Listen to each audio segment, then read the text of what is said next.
আমাদের পাড়াতেই এক ভাইয়ের বিয়ে ছিল, তো সেজে গুজে ছবি তুলতে খাওয়া দাওয়া করতে খুব সকাল সকাল চলে গেছিলাম। তবে আমি একা ছিলাম না, মা, দুই কাকিমা আর একজন ভাইজিও ছিল। যথারীতি খাওয়া দাওয়া করে ঘোরাঘুরি করার পর প্রথমেই চলে গেলাম খেতে।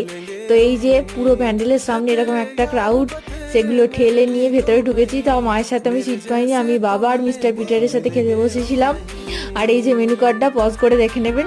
হ্যাঁ, আর যেটা এই ব্লগ বানাতে গিয়ে আমি সম্মুখীন হলাম, যে এই ফুড ব্লগারদের কিন্তু বেশ জ্বালা, মানে ভালো করে খাওয়া যায় না, ছবি তোলার চক্করে খুব সমস্যা। কিন্তু আমি চিকেন চাপ, মাটন কষা এগুলো দিয়ে দারুণ খেয়েছি।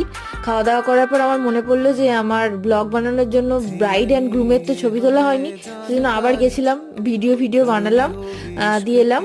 আর আজকের ভিডিওটা আমি এখানেই কমপ্লিট করছি। আপনাদের কাছে অনুরোধ, চ্যানেলটা অবশ্যই সাবস্ক্রাইব করে পাশে থাকবেন। আর আপনারা প্রত্যেকে ভালো থাকবেন। নমস্কার।